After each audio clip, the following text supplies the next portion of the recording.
그대가 평생 만나는 사람 중 진정 곁에 둘 만한 자는 열에 하나도 되지 않는다. 이것이 냉정한 현실이며 이것을 모르고 사는 자는 결국 사람에게 상처받고 사람 때문에 무너지며 사람을 원망하다 생을 마친다. 그러나 탓할 것은 사람이 아니라 사람을 알아보지 못한 자신의 눈이다. 세상에는 두 종류의 불행이 있다. 하나는 피할 수 없는 불행이요. 다른 하나는 피할 수 있었으나 피하지 못한 불행이다. 잘못된 사람을 곁에 두어 겪는 고통은 후자에 속한다. 어리석음이 부른 재앙이며 분별력 없음이 자초한 화근이다. 그러므로 사람을 아는 눈을 기르는 것은 학문보다 급하고 재물을 모으는 것보다 선행되어야 할 일이다. 사람의 본성은 숨기려 해도 숨겨지지 않는 법이다. 물이 높은 곳에서 낮은 곳으로 흐르듯 마음속 품성은 반드시 작은 틈새로 새어나온다. 큰일에서 사람을 판단하려 하지 마라. 큰일에서는 누구나 조심하고 누구나 연기한다. 진짜 그 사람이 드러나는 것은 사소한 순간, 방심한 찰나, 이익 앞에 선 그 한순간이다. 눈을 크게 뜨되 멀리 보지 말고 가까이 보라. 귀를 열되 말을 듣지 말고 행동을 들으라. 그러면 사람의 참모습이 보일 것이다. 내가 유배지에서 깨달은 것이 있다면 이것이다. 사람은 말로 드러나지 않는다. 처음의 친절도 따뜻한 위로도 그럴듯한 약속도 그 사람의 본성이 아니다. 진정한 본성은 오직 시간 속에서 작은 일들의 반복 속에서 이해관계가 걸린 순간에만 모습을 드러낸다. 이 글은 그 깨달음을 담은 것이다. 사람을 알아보는 10가지 기준을 말할 것이며 각각의 기준이 왜 중요한지 어떻게 적용할 것인지를 밝힐 것이다. 1장 작은 분노에서 큰 성품을 읽어라. 사람의 성품을 알고자 하거든 그가 화내는 모습을 보라. 무엇에 화를 내는가? 얼마나 빨리 화를 내는가? 화를 낸 후 어떻게 수습하는가? 이 3가지만 살펴도 그 사람의 그릇이 어느 정도인지 가늠할 수 있다. 군자는 쉽게 화내지 않으나 한번 화내면 그 이유가 분명하고 화를 내고 난 후에도 품위를 잃지 않는다. 소인은 사소한 일에 격분하고 화의 원인을 남에게 돌리며 화를 낸 후에는 더 큰 잘못을 저지른다. 내가 강진에 있을 때 한 사람이 있었다.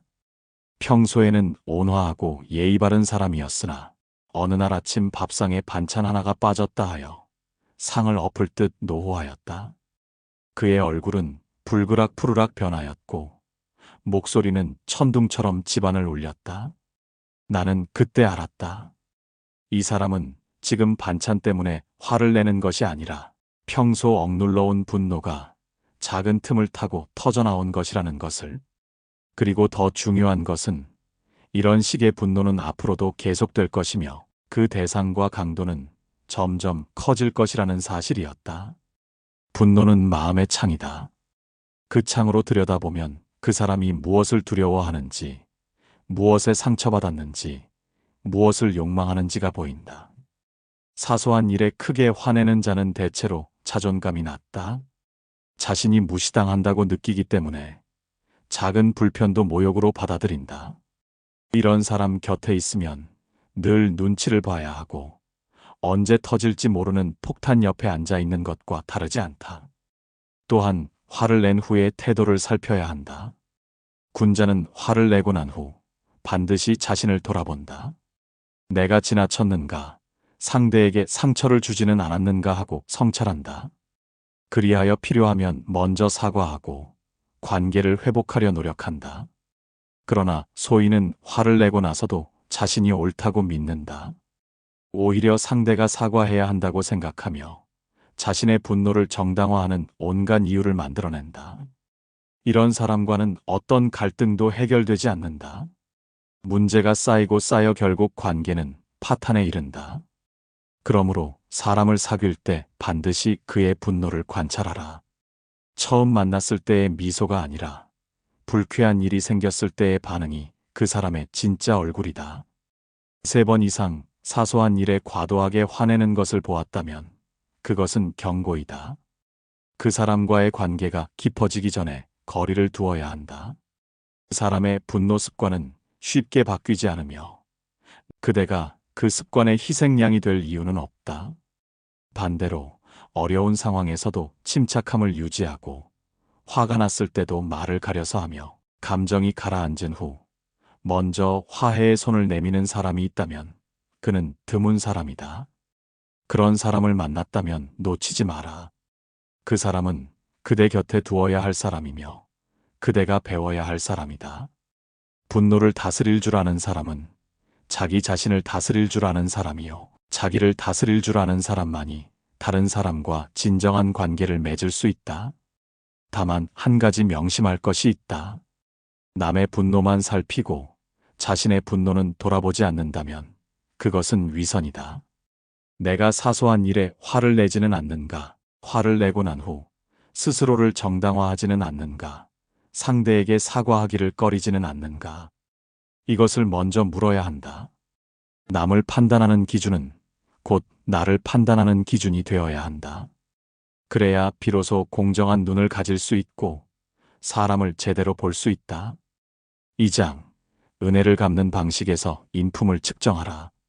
은혜를 베풀면 그 사람의 진면목이 드러난다. 이것은 만고불변의 진리이다. 은혜를 받았을 때 어떻게 반응하는가? 은혜를 갚을 기회가 왔을 때 어떻게 행동하는가? 은혜를 베푼 사람이 어려워졌을 때 어떤 태도를 취하는가? 이 세 가지를 보면 그 사람의 인품을 정확히 측정할 수 있다. 내가 유배 초기에 한 사람에게 여러 번 도움을 주었다. 그를 가르쳐주고 편지를 대신 써주고 농사일에 조언을 해주었다. 그는 매번 감사하다 말했고 은혜를 잊지 않겠다 하였다. 그러나 내가 병이 들어 한동안 그의 부탁을 들어주지 못하게 되자 그의 태도가 변하기 시작했다. 찾아오는 횟수가 줄고 말이 짧아지고 나중에는 내 뒷담화를 한다는 소문까지 들렸다. 그때 나는 깨달았다. 그가 내게 보인 감사는 진심이 아니었다. 그것은 더 많은 것을 얻기 위한 투자였을 뿐이다. 은혜를 기억하지 않는 사람은 애초에 관계를 맺은 것이 아니라 거래를 한 것이다. 진정으로 은혜를 아는 사람은 다르다. 그는 받은 것을 마음에 새기고 갚을 기회를 기다리며 기회가 오면 받은 것 이상으로 갚으려 한다. 그리고 중요한 것은 은혜를 베푼 사람이 더 이상 자신에게 도움이 되지 않을 때에도 그 마음이 변하지 않는다는 것이다. 이것이 진정한 의리이며 이런 사람만이 참된 벗이 될 수 있다. 은혜를 모르는 사람의 특징은 여러 가지가 있다. 첫째, 받을 때는 당연하다는 듯이 받고 주지 않으면 섭섭해한다. 둘째, 받은 은혜는 빨리 잊고 자신이 베푼 작은 호의는 오래 기억한다. 셋째, 은혜를 갚을 상황이 오면 온갖 핑계를 대며 피한다. 넷째, 은혜를 베푼 사람이 어려워지면 오히려 멀리한다. 다섯째, 심한 경우에는 은혜를 베푼 사람을 해치기까지 한다. 이런 유형의 사람은 일찍 알아보고 멀리해야 한다. 아무리 오래 알고 지냈어도, 아무리 정이 들었어도 과감히 관계를 정리해야 한다. 다만 은혜를 베풀 때 경계해야 할 것이 있다. 바로 보답을 기대하는 마음이다. 은혜를 베풀면서 마음속으로 그 대가를 계산한다면 그것은 이미 은혜가 아니라 거래이다. 거래에는 실망이 따르기 마련이고 실망은 원망으로 이어진다. 은혜를 베풀 때는 아무것도 바라지 말고 베풀어라. 그러면 상대가 감사하든 감사하지 않든 내 마음은 평안할 것이다. 그리고 오직 그렇게 베푼 은혜만이 상대의 진심을 시험하는 도구가 될 수 있다. 은혜에 대한 반응은 그 사람의 과거와 미래를 동시에 보여준다. 은혜를 모르는 사람은 대체로 제대로 된 사랑을 받지 못하고 자란 경우가 많다. 받아본 적이 없으니 어떻게 갚아야 하는지 모르는 것이다. 이런 사람에게 동정심을 가질 수는 있으나 그렇다고 그의 곁에 머물러야 하는 것은 아니다. 그의 상처를 치유해줄 의무는 내게 없다. 내가 해야 할 일은 내 삶을 지키는 것이다. 세상에는 베풀어도 되는 사람과 베풀어서는 안 되는 사람이 있다. 이 구분을 하지 못하면 평생 손해만 보고 산다. 처음에 작은 것을 베풀어 보라. 그리고 그 반응을 살펴라. 진심으로 고마워하는가, 당연하다는 듯이 받는가, 더 많은 것을 요구하는가. 이 작은 시험을 통과한 사람에게만 더 큰 것을 베풀어라. 그러면 은혜를 모르는 자에게 배신당하는 일은 없을 것이다. 3장. 남의 불행에 대한 반응을 주시하라. 사람의 품성을 시험하는 가장 확실한 방법이 있다. 남에게 불행이 닥쳤을 때 그 사람의 얼굴을 살피는 것이다. 입으로는 안타깝다 하면서 눈은 웃고 있지 않은가, 걱정하는 척하면서 속으로는 안도하고 있지 않은가, 위로한다 하면서 실은 그 불행을 즐기고 있지 않은가. 이것을 보면 그 사람의 마음 밑바닥이 어떤 색깔인지 알 수 있다. 남의 불행을 기뻐하는 마음을 고소함이라 한다. 이 마음은 누구에게나 있다. 완전히 없앨 수는 없다. 중요한 것은 그 마음을 어떻게 다루느냐이다. 군자는 그런 마음이 스칠 때 부끄러워하고 경계하며 억누른다. 소인은 그 마음에 빠져들고 키우며 심지어 그것을 행동으로 옮긴다. 군자와 소인의 차이는 감정의 유무가 아니라 감정의 처리 방식에 있다. 강진에 있을 때 마을에 불이 난 적이 있었다. 한 집이 전소되어 그 가족은 하루아침에 모든 것을 잃었다. 마을 사람들이 모여들었는데 나는 그들의 얼굴을 유심히 살폈다. 대부분은 진심으로 안타까워하고 도울 방법을 찾았다. 그러나 몇몇은 달랐다.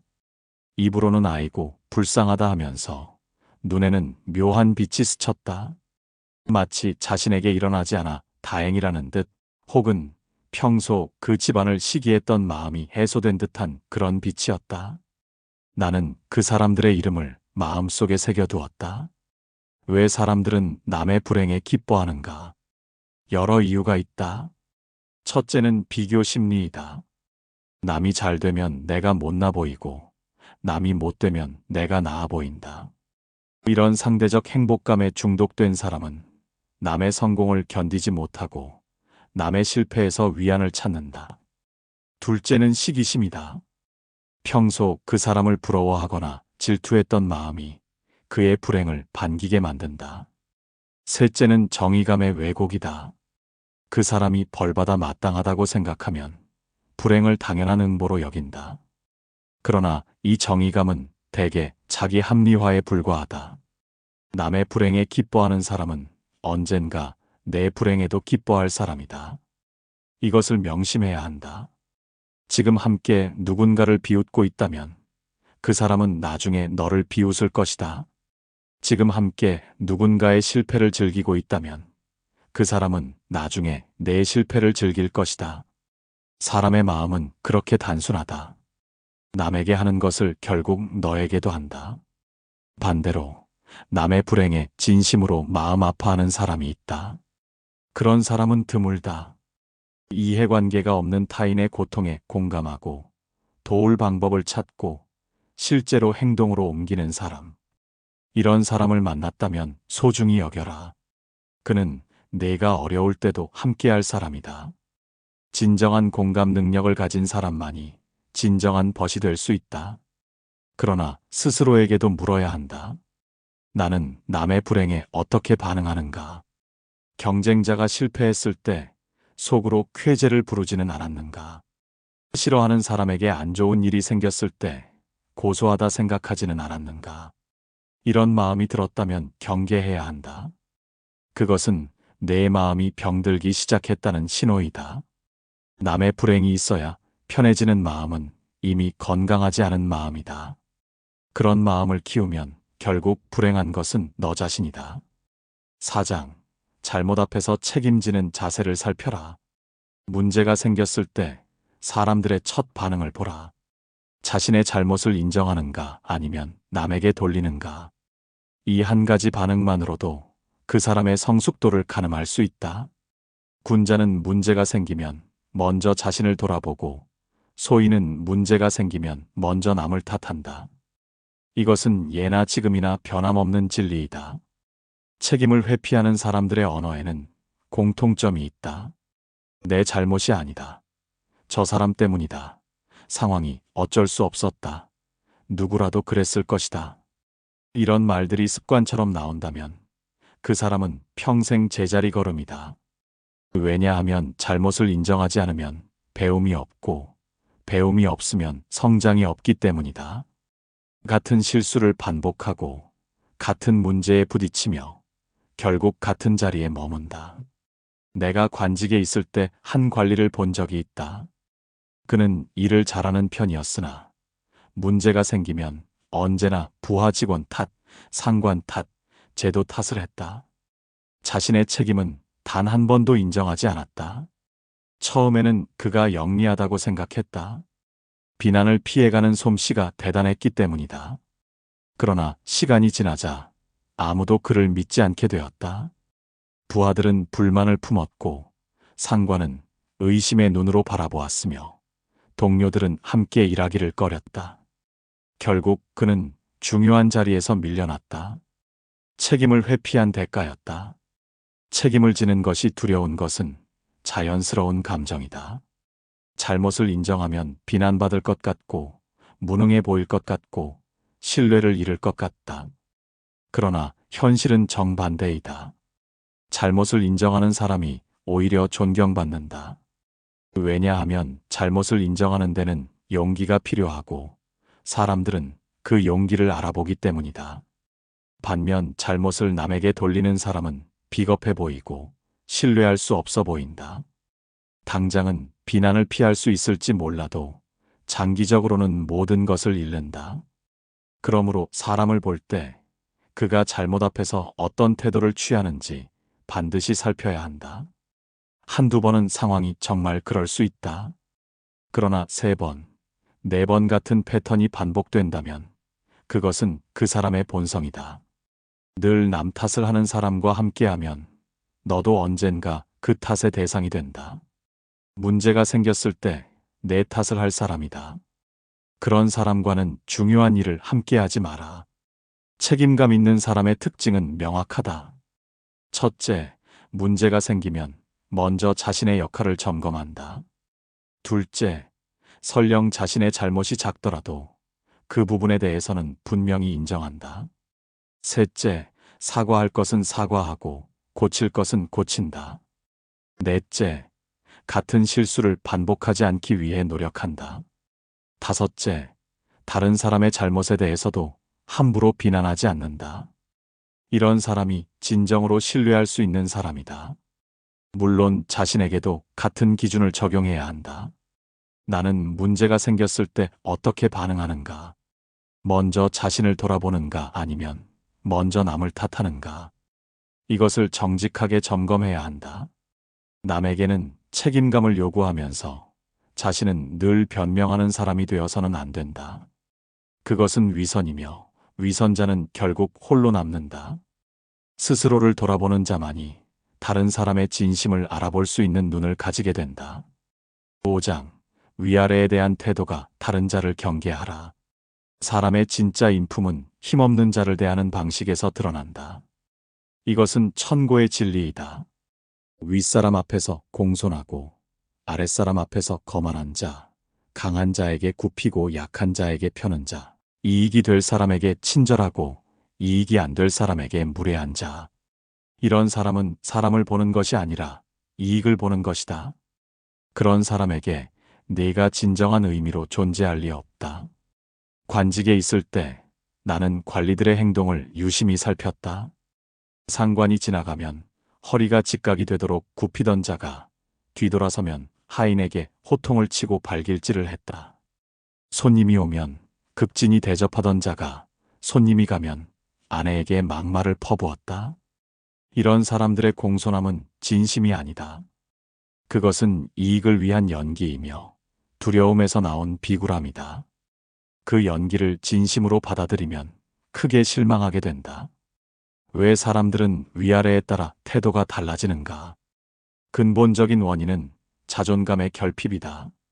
자신의 가치를 스스로 확신하지 못하는 사람은 외부에서 그 가치를 인정받으려 한다. 윗사람에게는 인정받고 싶어 아부하고 아랫사람에게는 자신의 위치를 확인하고 싶어 군림한다. 둘 다 같은 뿌리에서 나온 것이다. 내면이 충실한 사람은 누구 앞에서나 같다. 상대가 왕이든 거지든 그의 태도는 변하지 않는다. 이런 사람을 어떻게 알아볼 수 있는가? 여러 가지 방법이 있다. 첫째, 식당이나 상점에서 점원을 대하는 태도를 보라. 음식이 늦게 나오거나 작은 실수가 있을 때 어떻게 반응하는가? 둘째, 택시 기사나 청소하는 분에게 말하는 방식을 들어라. 반말을 하는가? 존댓말을 하는가? 셋째, 자신보다 나이 어리거나 직위가 낮은 사람의 의견을 어떻게 취급하는가? 무시하는가? 경청하는가?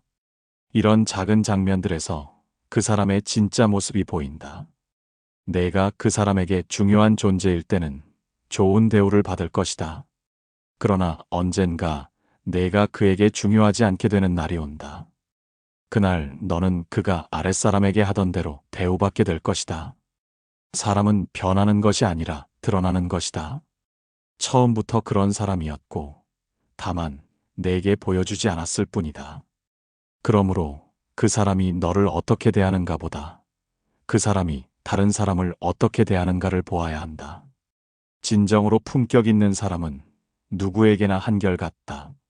상대의 지위가 높든 낮든 상대가 자신에게 이익이 되든 안 되든 그의 예의와 존중은 변하지 않는다. 이런 사람은 내면이 단단하고 자존감이 건강한 사람이다. 그런 사람을 만났다면 소중히 여겨라. 그는 내 상황이 변해도 변치 않을 사람이다.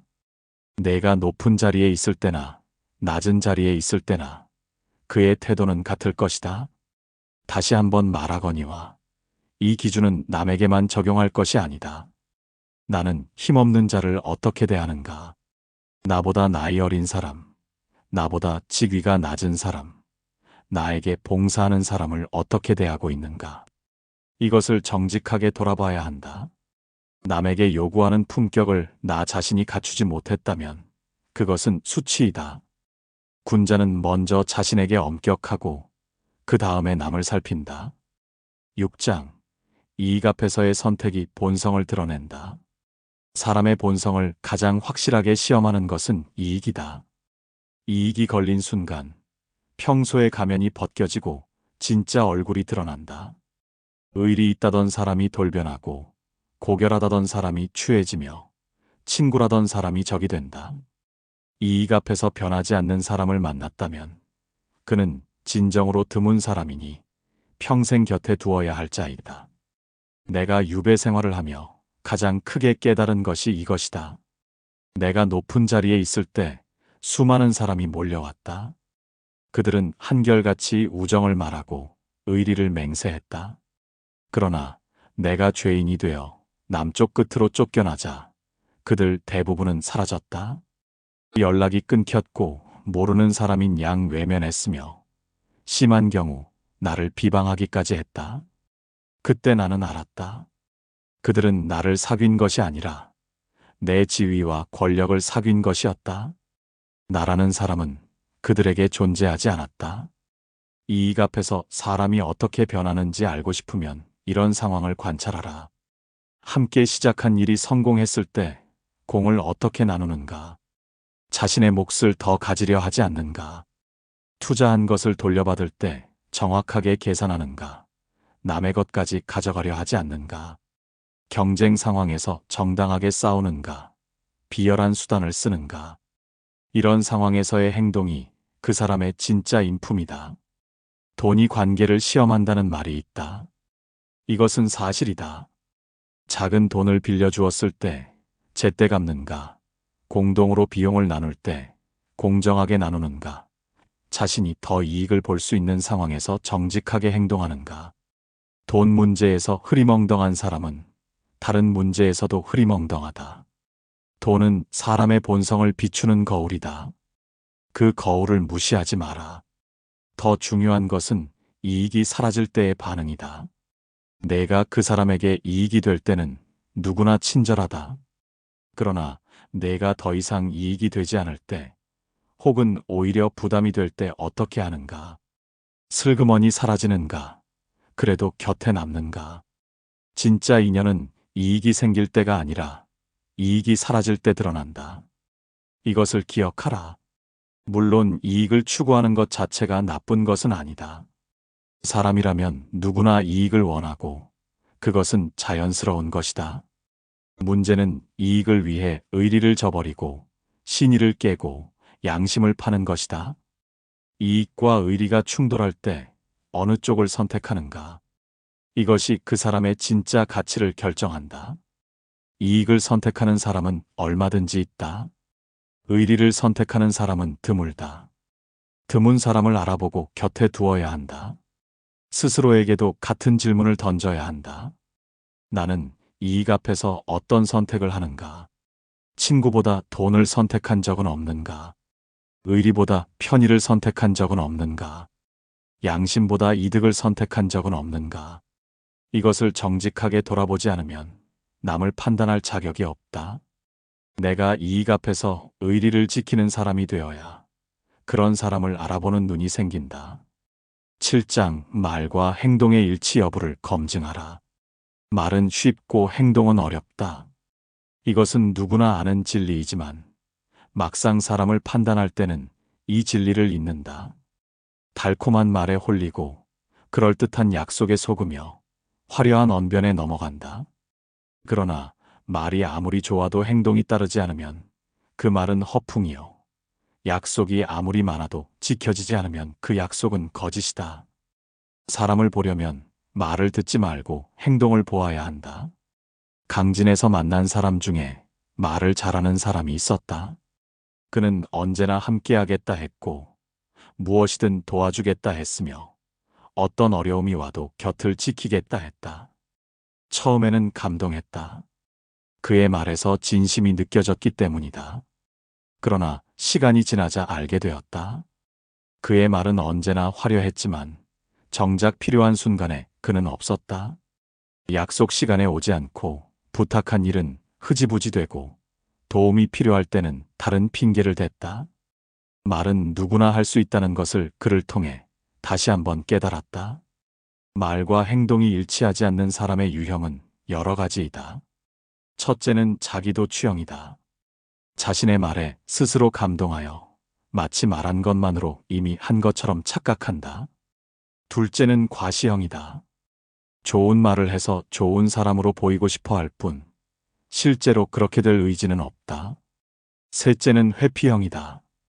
거절하기 싫어서 일단 좋다고 하고, 나중에 슬그머니 빠진다. 넷째는 기만형이다.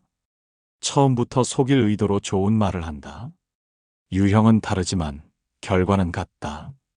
믿었다가 실망하게 된다. 사람의 말과 행동이 일치하는지 확인하려면 시간이 필요하다. 한두 번으로는 알 수 없다. 여러 상황에서 여러 기간에 걸쳐 관찰해야 한다. 약속을 했을 때 지키는가, 말한 대로 실천하는가, 어려운 상황에서도 평소 말하던 원칙을 유지하는가. 이것을 반복해서 확인해야 한다. 3번 이상 말과 행동이 다른 것을 보았다면 그것은 실수가 아니라 패턴이다. 그 패턴은 앞으로도 계속될 것이니 기대하지 마라. 반대로 말이 적지만 행동이 확실한 사람이 있다. 약속을 쉽게 하지 않지만 한 번 한 약속은 반드시 지킨다. 좋은 말은 별로 없지만 필요할 때 묵묵히 곁에 있다. 이런 사람을 만나면 처음에는 재미없고 답답하게 느껴질 수 있다. 화려한 말재주가 없기 때문이다. 그러나 시간이 지나면 그의 진가를 알게 된다. 그가 진정으로 신뢰할 수 있는 사람이라는 것을. 말 잘하는 사람보다 행동하는 사람을 곁에 두어라. 작은 약속부터 시험해보는 것도 방법이다. 함께 점심 먹기로 한 약속, 책 빌려주기로 한 약속, 연락하기로 한 약속. 이런 사소한 약속을 지키는지 보라. 작은 약속도 지키지 못하는 사람이 큰 약속을 지킬 리 없다. 사소한 것에 충실한 사람이 중요한 것에도 충실하다. 작은 것에서 그 사람의 패턴을 읽어라. 나 자신도 돌아보아야 한다. 나는 말한 대로 행동하는가? 약속한 것을 지키는가? 하겠다고 한 일을 실제로 하는가? 남에게 말과 행동의 일치를 요구하면서 자신은 빈말을 일삼는다면 그것은 위선이다. 먼저 내가 말과 행동이 일치하는 사람이 되어야 한다. 그래야 그런 사람을 알아볼 눈이 생기고 그런 사람이 내 곁에 모인다. 8장 어려울 때 곁에 있는 자를 기억하라. 내가 잘 나갈 때 주변을 보라. 사람이 많을 것이다. 그러나 착각하지 마라. 그들 대부분은 너 때문에 온 것이 아니라 내 상황 때문에 온 것이다. 진짜 너를 위해 온 사람인지 알고 싶으면 내가 어려워질 때까지 기다려라. 그때 곁에 남아있는 사람이 진짜 내 사람이다. 떠나는 사람을 원망하지 마라. 그들은 처음부터 내 사람이 아니었다. 내가 유배를 떠날 때의 일이다. 전날까지 집 앞이 방문객으로 북적였다. 그러나 죄인이라는 꼬리표가 붙는 순간 그 많던 사람들이 사라졌다. 마치 처음부터 없었던 것처럼. 그때 나는 인간에 대해 크게 실망했다. 그러나 동시에 몇 사람이 남았다.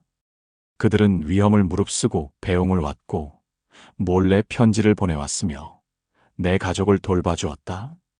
그 몇 사람의 존재가 나를 살렸다. 숫자는 중요하지 않다. 진심한 사람이 거짓 100사람보다 낫다. 사람이 어려울 때 떠나는 이유는 여러 가지이다. 첫째, 연루될까 두렵기 때문이다. 불행한 사람 곁에 있으면 자신에게도 불행이 옮을 것 같다. 둘째, 더 이상 얻을 것이 없기 때문이다. 이익을 위해 온 사람은 이익이 사라지면 떠난다. 셋째, 귀찮기 때문이다. 어려운 사람을 돕는 것은 시간과 노력이 든다. 그 수고를 감당하기 싫은 것이다. 넷째, 무관심하기 때문이다. 애초에 깊은 관계가 아니었으니 떠나는 것도 당연하다. 어려울 때 곁에 남는 사람의 특징은 무엇인가? 첫째, 평소의 말보다 행동으로 관계를 쌓아온 사람이다. 둘째, 이익보다 의리를 중시하는 사람이다. 셋째, 남의 눈치보다 자신의 양심을 따르는 사람이다. 넷째, 자신도 어려움을 겪어본 사람이다. 고통을 아는 사람만이 고통에 공감할 수 있다. 이런 사람을 평소에 알아보고 소중히 여겨야 한다. 어려워진 후에 찾으면 늦다. 내가 어려울 때 곁에 있어준 사람에게는 반드시 은혜를 갚아야 한다. 물질로만 갚는 것이 아니다. 마음으로 갚고 행동으로 갚아야 한다. 그가 어려울 때 내가 곁에 있어야 한다. 이것이 진정한 관계의 완성이다. 받기만 하고 주지 않는 관계, 도움받기만 하고 도움 주지 않는 관계는 오래가지 못한다. 서로 어려울 때 곁에 있어주는 관계만이 평생 간다. 또한 떠난 사람을 너무 원망하지는 마라. 그들에게도 사정이 있을 수 있다. 중요한 것은 원망보다 교훈이다. 어떤 사람이 떠나고 어떤 사람이 남았는지, 그 차이가 무엇이었는지를 분석하라. 그래야 앞으로 사람을 볼 때 그 교훈을 적용할 수 있다. 어려운 시기는 쓰라리지만 사람을 가르는 기회이기도 하다. 그 기회를 낭비하지 마라. 나 자신에게도 물어야 한다. 나는 다른 사람이 어려울 때 곁에 있어 주었는가? 친구가 힘들 때 연락하고 찾아갔는가? 주변 사람이 실패했을 때 외면하지 않았는가? 누군가에게 어려울 때 곁에 있어 준 사람이 되어 본 적이 있는가?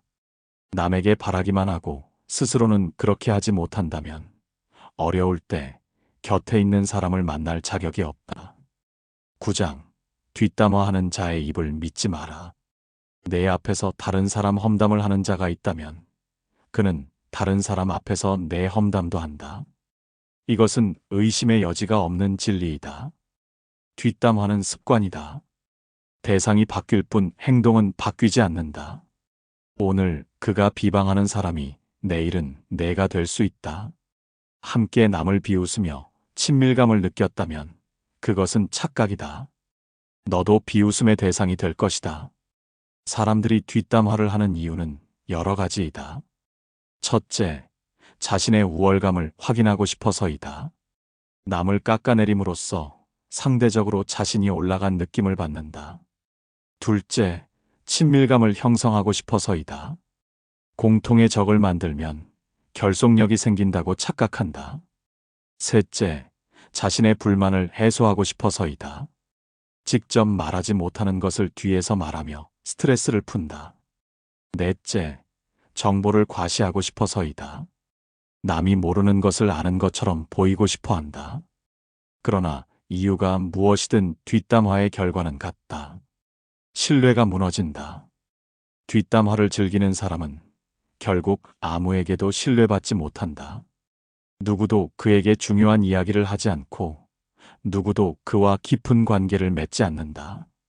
모두가 알고 있기 때문이다. 자신이 자리를 뜨면 자신에 대한 이야기가 시작될 것이라는 것을. 뒷담화로 얻는 일시적 쾌감은 장기적 고립으로 돌아온다. 누군가 내게 다른 사람 이야기를 하기 시작하면 주의하라. 그것이 단순한 정보 공유인지 악의적인 비방인지 구분해야 한다. 단순한 정보 공유는 사실을 전달하고 판단은 내게 맡긴다. 악의적 비방은 부정적 해석을 덧붙이고 동의를 구한다. 후자에 동의하는 순간 너도 공범이 된다. 그리고 그 사람은 내가 동의했다는 사실을 또 다른 곳에서 퍼뜨릴 것이다. 뒷담화에 참여하지 않는 것도 중요하지만 뒷담화를 듣는 것도 경계해야 한다. 듣기만 해도 영향을 받기 때문이다. 아직 만나보지도 않은 사람에 대해 부정적 선입견이 생기고 객관적 판단이 어려워진다. 가능하면 뒷담화 자리 자체를 피하라. 피할 수 없다면 동의하지 말고 다른 이야기로 화제를 돌리거나 자리를 떠라. 뒷담화에 참여하지 않는 것이 내 품격을 지키는 길이다. 반대로 뒷담화를 하지 않는 사람이 있다. 다른 사람에 대해 물어도 나쁜 말을 하지 않고 갈등이 있어도 당사자에게 직접 말하며 험담하는 자리에서 슬쩍 빠진다. 이런 사람을 만났다면 귀하게 여겨라. 그는 내 뒤에서도 내 험담을 하지 않을 사람이다. 내가 없는 자리에서도 너를 변호해 줄 사람이다. 그런 사람만이 진정한 벗이 될 수 있다. 나 자신을 돌아보는 것도 필수이다. 나는 뒷담화를 하지 않는가? 그 자리에 없는 사람을 비방하지 않는가? 다른 사람의 약점을 재미로 이야기하지 않는가? 만약 그렇다면 지금부터라도 그만두어야 한다. 뒷담화는 습관이고 습관은 성품이 되며 성품은 운명을 만든다. 입을 조심하는 것이 인생을 지키는 것이다. 말이 내 발목을 잡기 전에 말을 다스려라. 10장 적게 두되 깊이 사귀어라. 사람을 많이 아는 것이 자랑이 아니다. 사람을 제대로 아는 것이 자랑이다. 명함이 수백 장이라도 진정한 벗이 없다면 그것은 풍요 속의 빈곤이다. 연락처가 가득해도 어려울 때 전화할 사람이 없다면 그것은 고독이다. 넓게 사귀지 마라. 깊이 사귀어라. 100명의 지인보다 1명의 벗이 낫다. 내가 유배에서 보낸 긴 세월 동안 깨달은 것이 있다면 이것이다. 사람을 많이 두는 것이 중요한 것이 아니라 잘못된 사람을 곁에 두지 않는 것이 중요하다는 것. 처음에는 많은 사람이 떠났을 때 쓸쓸했다. 그러나 시간이 지나자 오히려 마음이 편해졌다. 신경 쓸 사람이 줄고 실망할 일이 줄고 배신당할 일이 줄었다. 진짜 남은 사람들과는 더 깊은 관계를 맺을 수 있었다. 사람을 고르는 것은 비정한 일이 아니다. 현명한 일이다. 모든 사람과 깊이 사귈 수 있는 시간도 에너지도 없다. 한정된 자원을 어디에 쓸 것인가를 결정해야 한다. 잘못된 사람에게 시간을 쓰면 좋은 사람에게 쓸 시간이 없어진다. 잘못된 사람에게 마음을 쏟으면 좋은 사람에게 쏟을 마음이 고갈된다. 선택은 피할 수 없다. 현명하게 선택하라. 그렇다면 어떤 사람을 곁에 두어야 하는가? 지금까지 말한 것을 종합하면 이렇다.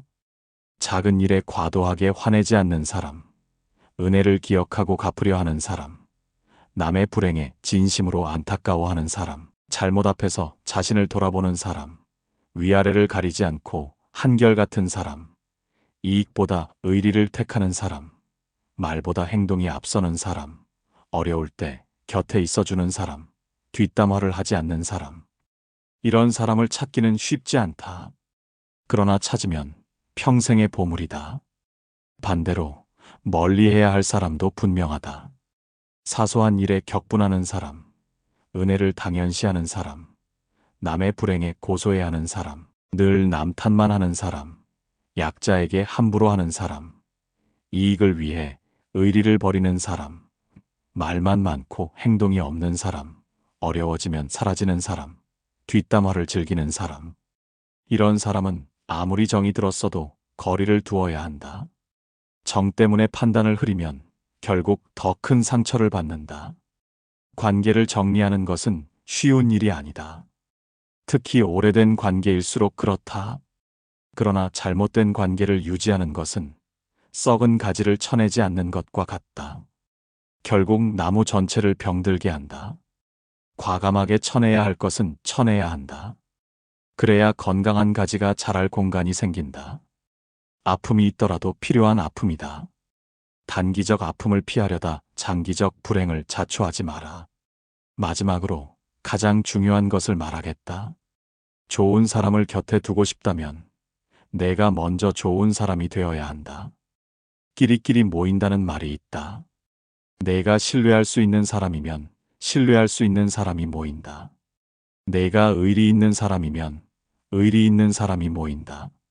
내가 말과 행동이 일치하는 사람이면 그런 사람이 모인다.